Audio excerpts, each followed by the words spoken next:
मैं चली देखो प्यार की गली, मुझे रोके ना कोई, उनसे मिली नजर के मेरे होश उड़ गए। दोस्तों आज बात करेंगे उस अभिनेत्री की जिसकी पहली ही फिल्म सुपरहिट रही थी।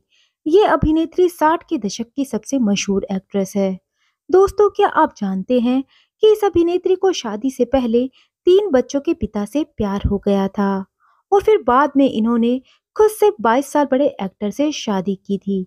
और क्या वजह थी कि ये अभिनेत्री कभी मां नहीं बन पाई? कौन थी ये अभिनेत्री? ये सब जानेंगे हम आज की इस वीडियो में। आप अंत तक इस वीडियो के साथ बने रहिए। दोस्तों आज इस वीडियो में हम बात करेंगे अभिनेत्री सायरा बानू की लाइफ के बारे में।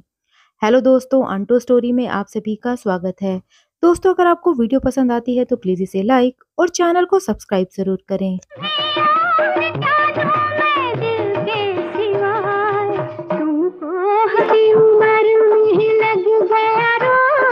कहते हैं लोग मैं 23 अगस्त 1944 को मसूरी में एक्ट्रेस नसीम बानो और प्रोड्यूसर मियां उल हक के घर बेटी सायरा बानो का जन्म हुआ।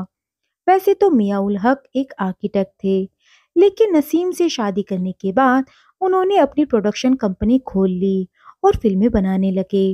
सायरा महज 3 साल की थी जब 1947 में भारत पाकिस्तान के बंटवारे में सायरा के पिता पाकिस्तान चले गए। सायरा की मां नसीम बानो ने उनके साथ पाकिस्तान जाने से इनकार कर दिया और बच्चों के साथ इंग्लैंड रहने चली गई। सायरा की मां नसीम बानो को इंग्लैंड में कमाई का कोई जरिया नहीं दिखा तो वह दोनों बच्चों के साथ भारत वापस लौट आई और फिल्मों में काम करने लगी। बचपन से ही मां को देखते हुए सायरा भी हीरोइन बनने का ख्वाब देखती थी। हालांकि उनकी मां इसके खिलाफ थी।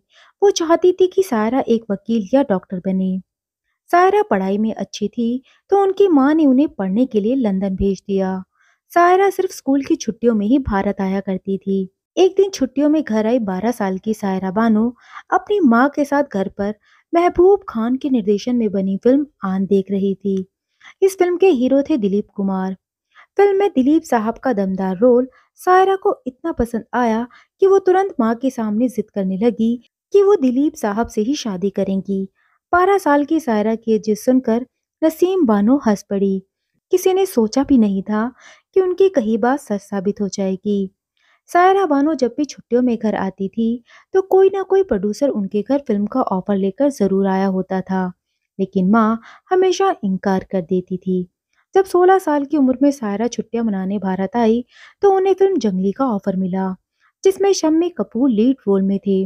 नसीम बानो तब भी नहीं चाहती थी कि सायरा फिल्मों में आए, लेकिन जब सायरा ने जिद की तो वो भी मान गई। फिल्म की आधी शूटिंग उन्होंने पहली छुट्टी में ही की और फिर लंदन लौट गई। जब दूसरे साल स्कूल की छुट्टी हुई तो उन्होंने बची हुई फिल्म की शूटिंग पूरी की। उनकी मां नसीम बानो जानती थी कि अगर वो फिल्मों में आती रही तो लोग उनकी तुलना सायरा से करेंगे, इसलिए उन्होंने 1957 से फिल्मों में काम करना छोड़ दिया। वैसे तो सायरा बचपन से ही डांस और अभिनय में माहिर थी, लेकिन मां के कहने पर उन्होंने प्रोफेशनल कथक और भरतनाट्यम की ट्रेनिंग ली। जंगली फिल्म 1 साल में शूट हुई और 1961 में रिलीज हुई। इस फिल्म में उनके अपोजिट शम्मी कपूर थे। फिल्म में सायरा ने अपनी रुमानी अदाओं से सभी को दीवाना बना दिया था। यह फिल्म बॉक्स ऑफिस पर सुपरहिट साबित हुई। इसके साथ ही सायरा बानो अपनी डेब्यू फिल्म में सर्वश्रेष्ठ अभिनेत्री का फिल्म फेयर अवार्ड हासिल करने में सफल रही। इस फिल्म को मिली सफलता ने सायरा को फिल्म इंडस्ट्री का चहेता बना दिया। इसके बाद उन्हें एक के बाद एक फिल्में मिलती चली गई। 60 और 70 का दशक सायरा के लिए सुनहरा दौर साबित हुआ। इस दौरान उन्होंने बॉलीवुड को कई हिट और सुपरहिट फिल्में दी।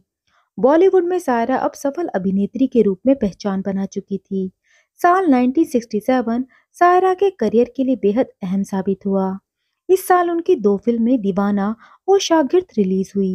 ये दोनों ही फिल्में सुपरहिट साबित हुई। साल 1968 में रिलीज हुई फिल्म पड़ोसन सायरा बानो के सिने करियर में मील का पत्थर मानी जाती है। इस फिल्म ने इन्हें खूब शोहरत दिलाई थी। सायरा ने अपने फिल्मी करियर में शादी, ब्लॉकबस्टर, दूर की आवाज, आए मिलन की बेला, अमन, पड़ोसन, छुप गया आसमान, आदमी और इंसान, पूरब और पश्चिम, गोपी, बलिदान, विक्टोरिया नंबर 203, ज्वार भाटा, पैसे की गुड़िया और फैसला जैसी कई हिट फिल्में देकर अपना नाम टॉप अभिनेत्रियों की लिस्ट में शामिल कर लिया। जब सायरा हिंदी सिनेमा का जाना माना नाम बन गई, तो उनकी कई फिल्मों में दिलीप कुमार को हीरो चुना जाने लगा। लेकिन दिलीप कुमार अक्सर उनके साथ फिल्मों में काम करना नजरअंदाज करते थे, क्योंकि उन्हें लगता था कि वह सायरा के सामने बहुत बड़े लगेंगे। और सायरा के परिवार से दिलीप कुमार के गहरे रिश्ते थे, इसलिए जिस लड़की को बचपन से बड़ा होता हुआ देखा है, उसके हीरो वह कैसे हो सकते हैं। और इस बात से जाहिर है कि तब तक दिलीप कुमार सायरा से शादी की बात तो सोच भी नहीं सकते थे। साल 1963 की फिल्म आई मिलन की बेला में सायरा बानो और उस जमाने के मशहूर एक्टर राजेंद्र कुमार साथ नजर आए थे। शूटिंग के समय ज्यादा वक्त बिताते हुए दोनों एक दूसरे को पसंद करने लगे। सायरा उस समय महज 19 साल की थी और राजेंद्र कुमार 34 साल के शादीशुदा बाल बच्चों वाले थे। सायरा यह सब जानने के बावजूद राजेंद्र कुमार से शादी करना चाहती थी, लेकिन जैसे ही मां नसीम बानो को इसकी खबर लगी, तो उन्होंने दोनों के रिश्ते पर आपत्ति जताई। मां की बातों का असर सायरा पर नहीं पड़ा और उन्होंने राजेंद्र कुमार से अपना रिश्ता जारी रखा। नसीम बानो जानती थी कि सायरा बचपन से ही दिलीप कुमार को बहुत मानती हैं। ऐसे में अगर वो उन्हें समझाएं, तो वह मना नहीं करेंगी। इसी उम्मीद के साथ नसीम बानो दिलीप साहब के पास पहुंची और उनसे मिन्नतें करने लगी कि वह सायरा को समझाएं। पहले तो दिलीप कुमार ने ऐसा करने से मना कर दिया, लेकिन नसीम बानो की मिन्नतों से वे भी मान गए। उस समय तक ना दोनों कभी मिले थे और ना ही दोनों में कभी कोई बातचीत हुई थी। और बढ़ती उम्र के साथ ही सायरा भी अपनी बचपन की जिद भूल चुकी थी। एक दिन मौका पाते ही दिलीप कुमार सायरा बानो को समझाने पहुंच गए। दिलीप कुमार ने उन्हें समझाया कि अगर वो पहले से शादीशुदा राजेंद्र कुमार से शादी करती हैं, तो वो महज एक दूसरी महिला बनकर रह जाएंगी। दिलीप कुमार अपनी बात पूरी करते उससे पहले ही सायरा बानो ने उनसे पूछ लिया, तो क्या आप मुझसे शादी करेंगे? ये सुनते ही दिलीप साहब कुछ मिनटों के लिए खामोश हो गए और फिर उस जगह से निकल आए। कुछ समय बाद ही दिलीप कुमार ने भी सायरा का साथ देने का फैसला कर लिया। दोनों की पहले दोस्ती हुई और फिर प्यार।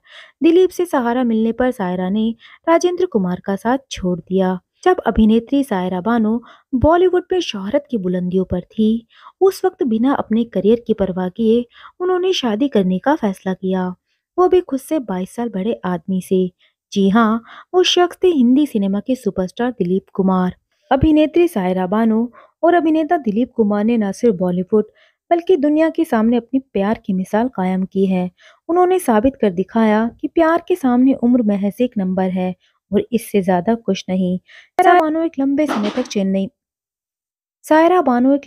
तक चेन्नई में रही थी। ऐसे में मुंबई में शूटिंग करते हुए दिलीप कुमार रोज सायरा बानो से मिलने फ्लाइट लेकर चेन्नई आते थे और कुछ घंटों की मुलाकात के बाद लौट जाया करते थे। सायरा को अपने साथ बाहर ले जाने के लिए वो इनकी माँ से इजाजत भी लेते थे। कुछ सालों तक रिलेशनशिप में रहने के बाद दोनों ने 11 अक्टूबर 1966 को शादी कर ली। शादी के समय सायरा बानो महज 22 साल की थी और दिलीप कुमार 44 के। दिलीप कुमार और सायरा बानो की जोड़ी शादी के बाद पहली बार साल 1970 में रिलीज हुई फिल्म गोपी में नजर आई थी। इसके बाद रियल लाइफ की इस जोड़ी ने सगीना, बैराग और दुनिया जैसी फिल्मों में भी साथ काम किया। दिलीप कुमार ने अपनी ऑटोबायोग्राफी में बताया है कि साल 1976 में सायरा मां बनने वाली थी, लेकिन 8वें महीने में ब्लड प्रेशर बढ़ने के कारण उनके बच्चे की जान नहीं बच पाई। इसके बाद सायरा कभी मां नहीं बन पाई। सायरा बानो से शादी करने के 15 साल बाद दिलीप कुमार ने 1981 को हैदराबाद की सोशल वर्कर अस्मा रहमान से दूसरी शादी कर ली थी। दिलीप कुमार ने उन्हें दूसरी पत्नी का दर्जा दिया था। हालांकि इससे भी सायरा बानो और उनके रिश्ते पर बुरा असर नहीं पड़ा। सायरा ने उनकी दूसरी पत्नी को भी अपना लिया और कोई शिकायत नहीं की। करीब 2 सालों बाद दिलीप कुमार को अपनी गलती का एहसास हुआ और वो 1983 में अस्मा रहमान से तलाक लेकर दोबारा सायरा के साथ रहने लगे। 7 जुलाई 2021 को दिलीप कुमार का निधन 98 साल की उम्र में मुंबई में हुआ था। तो दोस्तों, सायरा बानो के बारे में ये वीडियो आपको कैसी लगी, आप हमें कमेंट करके ज़रूर बताइएगा। और अगर आपको वीडियो पसंद आई हो तो प्लीज़ इसे लाइक और चैनल को सब्सक्राइब ज़रूर करें।